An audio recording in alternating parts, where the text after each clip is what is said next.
Finding great candidates to hire can be like, well, trying to find a needle in a haystack. Sure, you can post your job to some job board, but then all you can do is hope the right person comes along.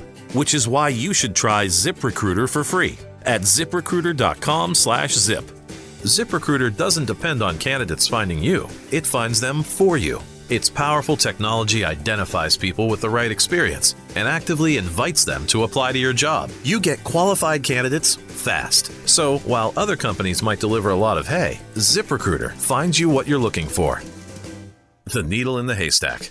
See why 4 out of 5 employers who post a job on ZipRecruiter get a quality candidate within the first day. ZipRecruiter, the smartest way to hire. And right now, you can try ZipRecruiter for free. That's right, free at ziprecruiter.com/zip. That's ziprecruiter.com/zip. ziprecruiter.com/zip. How would you like a 15% discount to my daily email, the stack of stuff, the show notes, discounts to the conference, all of that? All you need to do is text the word show to 33777. You'll get the annual subscription with a 15% discount to my daily email. You'll get the stack of stuff, the links to the show notes, discounts to the conference, and so much more. All you have to do is text the word show, SHOW, to 33777. Text show to 33777.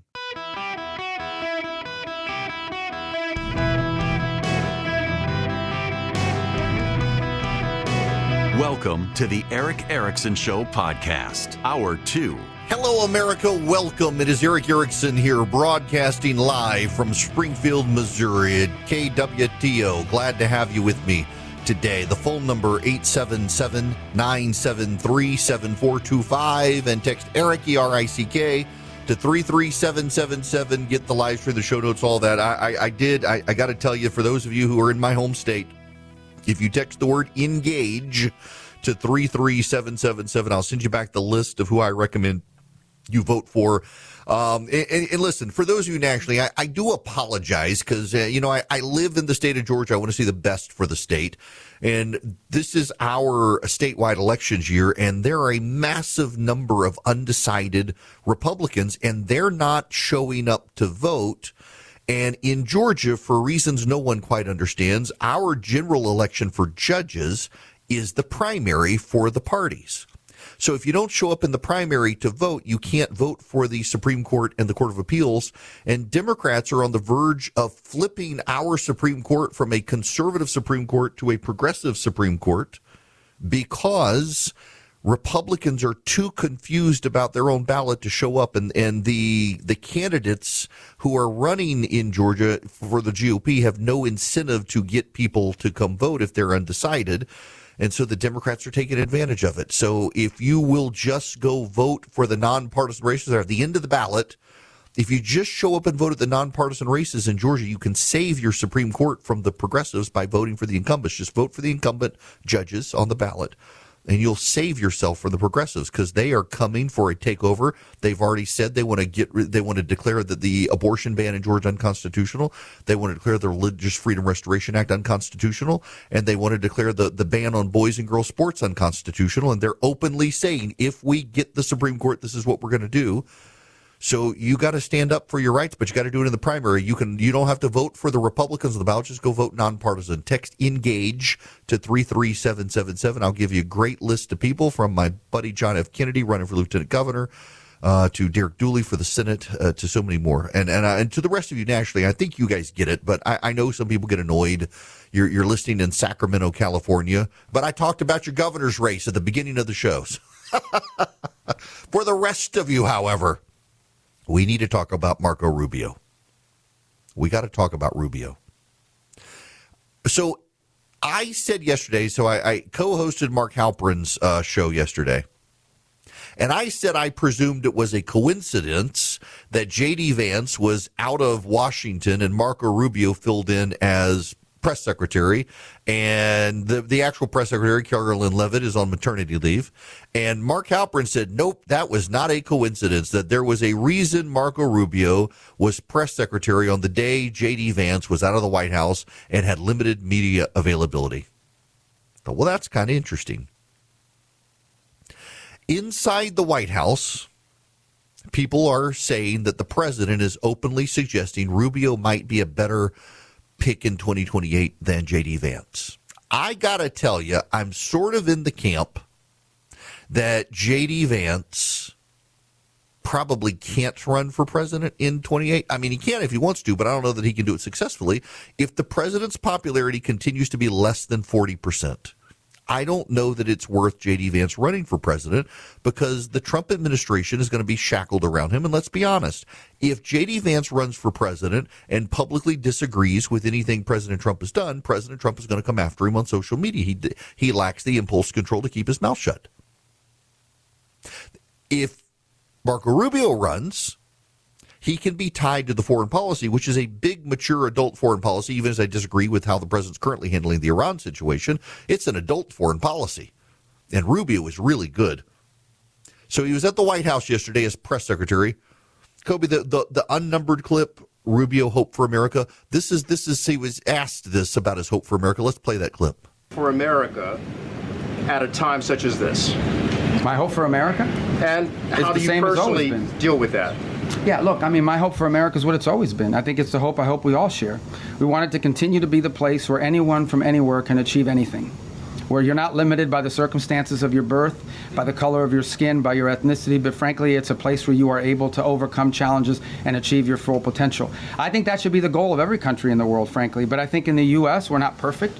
Our history is not one of perfection, but it's still better than anybody else's history, and ours is a story of perpetual improvement. Each generation has left the next generation of Americans freer, more prosperous, safer, and that is our goal as well. But it is a unique and exceptional country, and as we come upon this 250-year anniversary, I think we have a lot to learn and be proud of in our history. It is one of perpetual and continuous improvement, where each generation has done its part to bring us closer to fulfilling the vision that the founders of this country had upon its founding. So, there you have it. That's an incredible answer. It's a solid answer from Rubio. A very solid answer about his hope for the United States, referencing our 250th birthday. Each generation leaves the next generation freer. He's a remarkable spokesman. He's very good at it. And think about the trust the president has in Marco Rubio. He is the archivist of the United States. He was temporarily the Librarian of Congress for the United States. He is the Secretary of State for the United States. He is the National Security Advisor to the President of the United States. He has been the president's point person on Venezuela and Cuba. By the way, he was asked yesterday about Cuba because someone released a picture, or I think the Pentagon released a picture of Marco Rubio talking to the commanders of Southcom. Southcom is in charge of Western Hemisphere, South American, Caribbean space for the United States. And Rubio and the commander of Southcom were posing in front of a picture of Cuba. And a reporter asked Marco Rubio if there was an update on Cuba. And Marco Rubio said, yes, there is an update on Cuba. And the reporter said, okay, what's the update? And Marco said, I'm not going to tell you. This is not for you to know what the update on Cuba is, but there's an update on Cuba. And this comes after the president had on social media the other day claimed that soon the United States would be in control of Cuba. We'll see.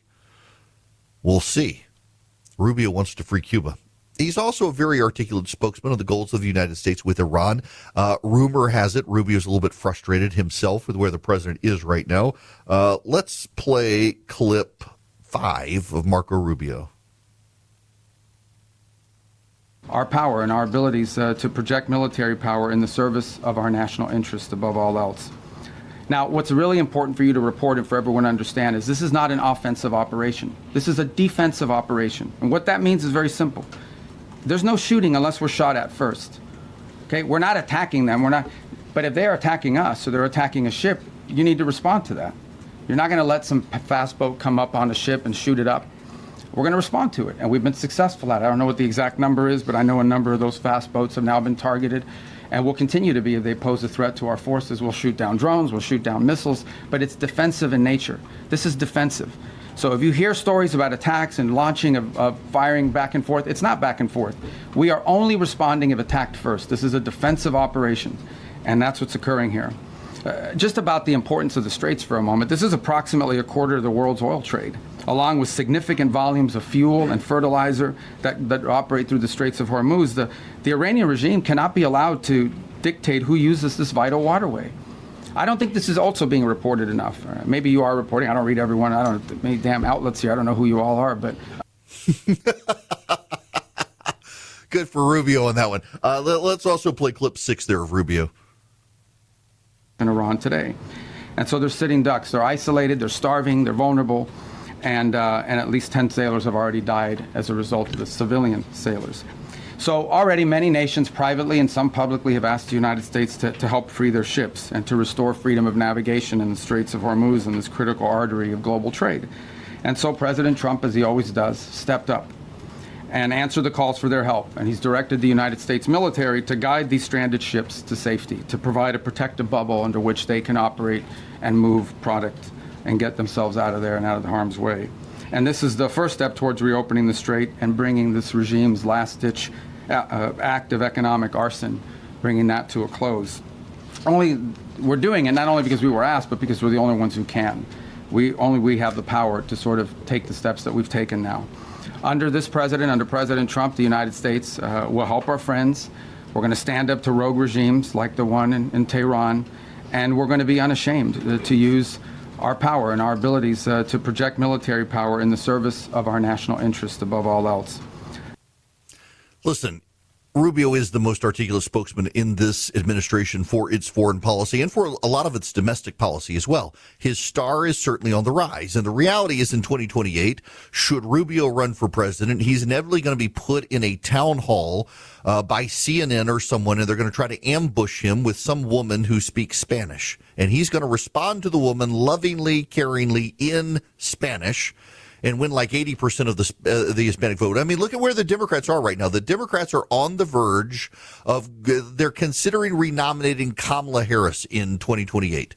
There is a growing and prevailing sentiment among the Democrats right now that Kamala Harris got a bad deal in 2024. She had 100 days to do a campaign, undo the damage of Joe Biden, et cetera, et cetera, et cetera, put distance between herself and him. She couldn't do it in 100 days with all the fundraising and everything else to do. You got to give her another chance. And that is the clarion call for Democrats right now, is give Kamala Harris a second chance. The black women who vote in the primaries of the Democratic Party, they right now are scrambling to give Kamala Harris a second chance. I don't know that she's actually going to run for president. She is suggesting as much, but she's bought herself a multi-million-dollar compound outside of Los Angeles. She's not running for governor. Democrats, some of them wish she had run for governor. I think she wants another bite of the apple. I think she wants to try again, running for president in 2028. She seems to have that ambition. Can you imagine Kamala Harris on a debate stage with Marco Rubio? Can you imagine that? If Saturday Night Live were still bipartisan and funny, the scripts would write themselves. But I don't think they can parody Kamala Harris. I don't think they have it within them to make fun of her. They'll try to make fun of Rubio, who himself, it's hard to make fun of the guy. He's got a great sense of humor. A reporter yesterday at the White House asked him what his DJ name was. You know, he was seen also being a DJ at a wedding. He said they didn't want to know. I hear it's Marky Marco was his DJ name. And by the way, in his soliloquies yesterday before the press, he was quoting 1990s rap lyrics when referring to her. Now, this is the guy. Now, I've known Marco for a very long time. My very first Red State gathering back in 2009, Marco was one of the speakers. Got to know him and his wife. They're very nice people. I know his chief of staff. Mike is a dear friend of mine, and he's a sharp guy. I am very biased towards Marco Rubio. He's a sharp guy, and he would make a great president of the United States with a profound love of this country. There are a few idiots out there who claim that he can't because he's not really an American citizen because his parents were Cuban refugees. Those people are conspiracy theory idiots. 30 feet over the runway. You can ignore them. Rubio is eligible to be president, and he would make a great president of the United States. He would. The question is, does J.D. Vance run? Because Rubio's been making it very clear that if Vance runs, he's not. But Vance has now twice suggested maybe he's not going to run. And I do think that the difficulty for Vance, if he runs, is the baggage of Trump's tenure if he's unpopular in 2028. We've only elected one vice president since Martin Van Buren was president of the United States in the 1800s before the Civil War. We've only elected one person, one vice president to the presidency, George H.W. Bush. Al Gore came close in 2000. He won the popular vote, but he lost the Electoral College. Mark Halperin tried to argue with me on this one yesterday on his show. I'm like, Mark, he lost. The rule is not popular vote. The rule is Electoral College, and he lost by 538 votes in Florida. We've only elected one vice president since Martin Van Buren in the 1800s, and that's George H.W. Bush. Reagan was overwhelmingly popular, over 50% popularity at the end of his term. Trump is somewhere less than 40 right now. That would be baggage around J.D. Vance that would not necessarily be as tied directly to Marco Rubio, who could be his own person. Inside the White House, they're having these conversations. You should at least understand they're having those conversations in the corridors of power, and the president himself is engaged in the conversation. We'll be right back. Okay, I just saw this on the internet. It is confirmed to be true, and it's just very, very funny. So a bank customer in Chicago named Robert Prevost a couple months ago was having trouble with his bank and two-factor authentication, and he needed to change the cell phone number tied to his account. And the teller asked him the standard questions, and he answered the standard questions, and her screen got flagged with a lockout on making changes because someone from abroad kept trying to access his bank account. And she said all the changes needed to be made in person, and he would need to show up with his photo ID, and he said he couldn't.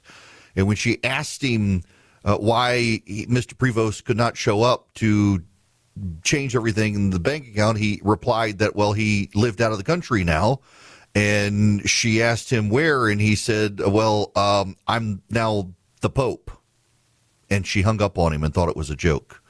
It took the local Catholic bishop of Chicago showing up and asking to speak to the bank president to get the Pope's bank account in Chicago changed, suggesting that surely they did not want to lose being the bank for the Pope. Man, think about that. That's gotta suck. So your name has changed from Robert Prevost to Leo the 14th. You now live in the Vatican, but you had to change your cell phone number, and because everybody had your old number, and you still got your bank account in Chicago, and you still use that bank for a lot of your banking, but you can't exactly show up in person. So you got to send the local bishop to get your bank account information changed. My goodness. The first world problems of being the Pope. And it's kind of funny. I eventually probably need to get my cell phone. Too many people have my cell phone number. And the problem is the two-factor authentication. How, if I change my cell phone number and people are sending me, what I probably need to do is port my number over to, I guess, Google Voice. And then I can get a new cell phone number so nobody has it. Way too many. The number of people who just, I'm in the middle of radio. He's clearly on air. I'm listening to him. Let me text him. I give my phone number to way too many people these days and need to change my phone number probably. Charlie is in here just nodding aggressively. He and Philip and my assistant Candace are all on board the idea I need to do that. We'll see. Speaking of two-factor authentication, I've got it on my bank account at Old Glory Bank. They're fantastic, and you might want to use them as your bank. OldGloryBank.com/Eric is the website you can go to, and you can learn more about Old Glory Bank. They are a bank set up for doing business. They are one of the fastest-growing banks in the country. They are designed for people who want to be able to bank the way they want to bank. As long as it's legal, they don't care. They're not one of those woke banks that says, he's trying to use his debit card for something I don't like, even though it's legal. I'm going to block him. That's not Old Glory Bank style. They have great checking accounts. They do CDs. They do mortgages. They are expanding. They do great business checking. I've referred several businesses to Old Glory Bank. All of them were a little bit skeptical since they're an online bank. And I was like, listen, they're gonna work with you. They're gonna get to know you. And they jumped to Old Glory Bank. They've all been very happy with it. OldGloryBank.com/Eric. OldGloryBank.com/ERICK. If you want to do business with Old Glory Bank, go check them out today. Again, I got a no fee checking, no fee savings account. If you're active duty military, first responder, they'll waive some fees for the premium accounts for you. You can find out more at OldGloryBank.com/Eric. Member FDIC, equal housing lender. Terms and conditions apply. Greetings, conversationalists. It is Eric Erickson here across the fruited plain. The phone number is 877-973-7425, broadcasting from Springfield, Missouri today. Glad to have you with me, KWTO, and across the nation. I'll be back in my home studio tomorrow. Now, we got to move on to, well, the Grifter Network. And I'm going to apologize up front, and normally I shouldn't apologize. Every time I start out in my neck of the woods with something, some people get a little bit concerned. You're talking too much about Georgia, and I get it, but this is a national issue. I'm just going to jump from my experience where I am to the larger national issue so that you can understand what's actually going on nationally. But I got firsthand experience here. Before I get there, though, I need to clarify something, because I got a couple emails from people saying we've only elected one vice president since Martin Van Buren, and that was George H.W. Bush. People are like, what about Biden? What about Biden? And I guess I should have said immediately following the second term of the president. Yeah, Biden is actually the second vice president since Martin Van Buren to get elected to the presidency, but he sat out for 4 years. Remember, Obama didn't think Biden should run, and so Obama pressured him to stay out. So they ran Hillary Clinton, and she lost. She won the popular vote, but she lost. Al Gore situation. The rules are electoral college, not popular vote. But we haven't actually successfully elected a vice president in the United States to immediately succeed their president, with the exception of George H.W. Bush, since Martin Van Buren. And that actually matters, because if you run as a vice president without a 4-year gap like Biden did, your entire campaign is about the record of your president. And with Ronald Reagan, his presidency ended on a high note with major popularity, over 50%, as he was out the door. And George H.W. Bush actually ran as Reagan's third term, very explicitly ran as Reagan's third term. And by the way, he almost lost to Michael Dukakis. It was a tough slog of a campaign till the bitter end. And he won. But he won because they thought he was Reagan's third term, and then when he proved to be his own man, he was tossed out of office in 1992, having violated his read my lips, no new taxes pledge, and he raised taxes. And liberals today praise George H.W. Bush for raising taxes. We never could have had the Bill Clinton balanced budget, they always say. We probably could have. They're just retconning history there. But nonetheless, he was a great guy. I met him a couple of times. He and his wife, Barbara Bush, were delightful people. Just true American patriot, that guy. But he was the only vice president to immediately succeed as president since Martin Van Buren. Now, I want to talk about the grifters and the activists. There was a time in my life when I just presumed that my brand of conservatism could get elected anywhere with any people. And I was wrong. And I realized at some point in my life that, I was a big, and still am, a Jim DeMint fan. Jim DeMint, I wish he were still in the Senate. He was the leader of the conservatives in the Senate for so long, started the Senate Conservatives Fund, got a lot of great people elected, now runs the Conservative Partnership Institute in D.C. Just a great guy, salt of the earth guy. And, I realized over time that a Jim DeMint could not get elected everywhere. Jim DeMint couldn't get elected in California. Jim DeMint couldn't get elected in Delaware. A Ted Cruz, a Mike Lee, a Rand Paul, a firebrand conservative in the U.S. Senate, they can't get elected everywhere. You can get people elected who are conservative, just not that conservative. In my state of Georgia, there is massive pressure underway for the governor of Georgia to suspend the already ongoing primary election, never mind that he legally can't.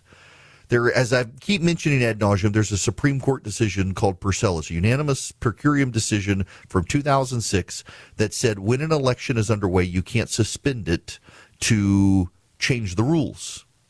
And the grifter class, the people who are trying to make money off your grievances, the people who are trying to make money off your anxiety, they're saying, well, Brian Kemp suspended the election in 2020, and it was already, early voting had already started for the presidential primary in 2020. He suspended it. One, that's not true. He didn't suspend it. The Secretary of State did, because under the Georgia Constitution, it's the Secretary of State with that power, not the governor. And if you don't believe me, you can go Google 2020 primary suspended, and you'll see it was Brad Raffensperger, the Secretary of State, who did it, not the governor. Number two, there was a declared state of emergency at the federal and state level. And number three, they postponed an already underway election. They did not change the rules of the election. The case, Purcell, involved Arizona imposing photo ID at the end of the election. The election had already started, early voting had started, and the state then decided to impose voter ID, and the Supreme Court said, you can impose voter ID, you just can't change the rules of this election. You got to wait till the next election. You can't, that is what the Purcell rule stands for. You cannot change the rules in the middle of an election. They were dubious as to when it started. Early voting or absentee ballots had already been cast. But in that case, early voting had started. In Georgia, early voting started, so Georgia can't freeze its election and change it unless there's an intervening judicial case. So, for example, Alabama is trying to do it. We're going to have the Alabama Attorney General on the show, I think on Thursday, to talk about how they can do it. And it's in large part because there's a pending case about Alabama's congressional districts that is implicated in the Calais decision from Louisiana, and that's their legal grounds to pause the election. In South Carolina, it looks like they may now engage in redistricting. Early voting hasn't started. In Tennessee, today they voted to change the district lines. Early voting hasn't started in Tennessee. Mississippi has concluded its primary, and now the question is, will a federal court allow it to now change the lines that those people are going to be running in? Since the technical election is over and early voting hasn't started, they might have legal grounds. Georgia's problem is specifically there's no pending court case and early voting had started. But the grifter class is attacking Brian Kemp. Now, here's the other side of the story. This is why it's relevant to everybody and why I started with the Jim DeMint stuff. In Georgia, Donald Trump is very popular among Republican voters. Burt Jones, the lieutenant governor of Georgia, has Donald Trump's endorsement, and he's doing well. He and Rick Jackson are pretty much tied in the polling. But among independent voters, Donald Trump's not that popular. In Georgia, among independent Republican-leaning voters, Donald Trump's polling is underwater. And the Democrats in Georgia are really fired up to vote. So beyond the legal reasons for not calling the legislature into session and halting the election, the Republican leaders in Georgia are worried that if they do that, the Democrats will be so hacked off they're going to overwhelm the primaries. And already Republicans aren't voting in the primaries. What's notable is that the grifters in Georgia are blasting the Republican leaders, particularly Brian Kemp, for not demanding that the election be halted. And they're not actually trying to get anyone out to vote. The Democrats in Georgia are overvoting the Republicans. They're turning out. They're about to take the Supreme Court in Georgia from the conservatives with two progressives because Republicans aren't turning out to vote. And the Republican activists in the state, loud voices connected to the state GOP, they're attacking the governor, wanting the election halted instead of trying to get people out to vote. And the governor very wisely realizes that if we were to suspend this election, it would so thoroughly hack off the Democrats, they would turn out in droves and we would get crushed. We would lose some statewide offices. Because these conservative grifters who are saying, hey, send me money and I will unleash a grassroots army against the governor. These conservative grifters are not actually turning people out to vote. These conservative grifters really do believe that you can get a far-right candidate elected in the state of Georgia now, when in the suburbs, that's impossible. They do not understand that the landscape of Georgia has changed, and they're fighting 10-year-old elections. And that's a problem nationwide. The number of old people who tell me that Scott Pressler is the savior of the Republican Party with his turnout machine rivals the number of old people who used to tell me that Candace Owens was the future of the Republican Party. Scott Pressler sells himself very well. Many of you who are activists know Scott Pressler's name. He sells himself very well. But I don't think the data actually backs up that he is as significant in turning out the vote as people claim. Virginia Republicans lost. New Jersey Republicans lost.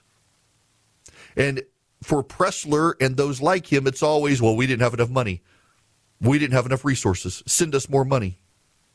The grifter class convinces senior citizens within the conservative movement to pour money into their coffers, and then they live lavish lifestyles. That had frankly been my concern with Turning Point USA before Charlie Kirk was assassinated. I've largely kept my mouth shut on it out of respect for him and his family, but I'm sorry, TPUSA does not put as many points on the board as a lot of people believe.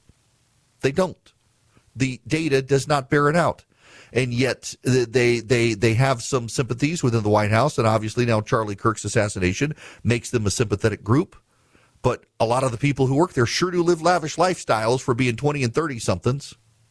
It's one of the reasons I keep thinking I need to set up a PAC. Not because I want to get wealthy, but because I'm concerned about the grifter class cashing in, and I just think, if I set up a PAC, I would run it very transparently. Everybody would be able to see, use 10% to fund it, and the rest of it goes to candidates. So you got an incentive to grow the donations in order to grow the revenue that you're able to pay your staff and keep it at 10%. And make it very public how much money you're spending and not spending, because I think that a lot of conservatives are getting played by a lot of people. And I see it in my home state of Georgia so clearly right now, where the people who have lived lavish lifestyles making money by keeping you in existential frenzies are attacking a very popular Republican governor for refusing to do something he knows is unconstitutional and illegal in order to whip into a frenzy the Democratic voters who would turn out and crush the GOP. And then when they did turn out and crush the GOP, the grifters would say, well, if you just sent us more money, we would be able to fight back against them. This is happening across the country. Republicans are being duped across the country by a bunch of grifters who are particularly taking advantage of senior citizen Republicans, telling them if only you would send us $5 more a month, we would win this election. And the problem is the Republican Party nationally at the grassroots level has forgotten that you cannot run a Jim DeMint in every race. You can run people who embrace the principles of conservatism, but in some races you can't have a firebrand. And the Republican base has forgotten that you can't run a firebrand in every race. They have forgotten how to pick candidates. If anything, I am increasingly of the opinion that we should go back to the back rooms, smoke-filled rooms, in order to pick candidates, because too many of the people out there have lost their way when it comes to being able to pick candidates. Too many people have lost their discernment when it comes to being able to find good candidates to run for office. And too many people have decided we can have the brash, in-your-face candidate in every race in every part of the country, and that's just not the way it works in this country. There are still regions and states in this country where the politics matter. The president had a very good day in Indiana last night. He was able to pick off 5 of 7 Republicans in the Indiana Senate who refused to do redistricting. And those people are in safe Republican districts, and they'll be able to get elected. But you know what? Statewide, the Republicans in Indiana still probably are not going to redistrict, because understandably in Indiana, statewide, the class of Republican in Indiana is different from the class of Republican in South Carolina, is different from the class of Republican in Missouri, is different from the class of Republican in Arkansas, as Texas, and the like. It's like the Republicans in Texas are convinced because they can get Ken Paxton through a primary that Ken Paxton can win a general election. And I'm in the camp that thinks he actually can, but thinks you have to spend so money to save him from Tallarico that you're going to lose other seats. Your candidate selection matters. And there are so many grifters out there now on the right who just say, just send me more money and next time we'll win. Send me more money and next time we'll win. It's always send me more money and next time we'll win. And in the process, they keep losing. There's a lot to tie them to the prosperity gospel ministers who say the bad things happening to you are because you hadn't sent the preacher more money. It's like, what's that pastor in Atlanta who wanted a new Gulfstream, and bad things were going to happen to you if you didn't buy him his new plane. I should do that with you. That is my ticket to fly in private. You people, bad things are going to happen to y'all if y'all don't subscribe to my Substack to get me a Gulfstream. That is it. That'll make my team happy too. If you text Eric to 33777, you click that first link and you subscribe, it's just $7 a month. And if you don't do it, I can't get my plane, and bad things are going to happen to you. That's the way the grifters work. That's why I abhor trying to sell you guys stuff. You know, it's like the number of advertisers who want me to use my Instagram to sell you things on Instagram. And I'm like, no, I want to talk about the stuff I genuinely use in my life beyond advertisers on social media. But the grifters just want to make money off of you, and they're whipping you into a passion. They're whipping you into a frenzy, and they're trying to convince you that if you don't send them money, you're going to lose. And in the reality, their entire agenda is to cost you elections. Like here in my state of Georgia, they are convinced that they should attack the most popular Republican governor in the country, who understands that if he does what they want, one, it's illegal, and two, he's going to cause Democrats to be incited to go vote and cost the Republicans a bunch of elections. But the grifters don't want you to see that part of it. They want you to feel like you're a victim and they're the solution, and just send them money. The prosperity gospel of the political class is corrupting the Republican Party. Breaking news, the Tennessee legislature has approved its plan to get rid of its one Democrat in the House of Representatives, Steve Cohen, which is kind of hilarious because he's a white guy and he represents Memphis. He's kind of an obnoxious, abrasive white guy who represents Memphis, and the Democrats are screaming racism over this, and the Republican who will win the seat is black. The Democrats don't want you to know that part. I mean, really. So you got a white guy who represents Memphis, Tennessee, as a Democrat. He's going to get replaced by a black Republican, and the Democrats scream racism because racism is anything that doesn't benefit the Democratic Party. It's like Nazism is anything that doesn't benefit the Democratic Party. You run an actual Nazi with an actual Nazi tattoo on him from the SS. Oh, that guy's not a Nazi. He just had a hard life. You Republicans are the Nazis. So you mean the guy who hates the Jews and has the SS tattoo on his chest and who has done the Heil Hitler hand maneuver, arm maneuver in his wave, that guy's not a Nazi, and the GOP is. And by the way, that guy, Graham Plattner, is now saying if the Republicans keep the Senate, they're going to have him arrested.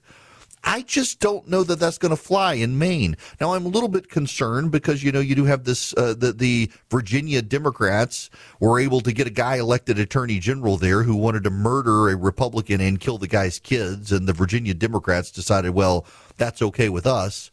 And I do worry in Maine, but Maine is different. And I don't know that Mainers are going to reject Susan Collins for an actual Nazi who became a communist. At least I hope not. Everybody defines themselves these days by where they stand on Donald Trump, and that's kind of what's the problem here is no one really wants to think about their communities anymore. They just want to think about Trump, and Trump defines everything for and against Trump. People don't think for themselves anymore. They outsource their outrage.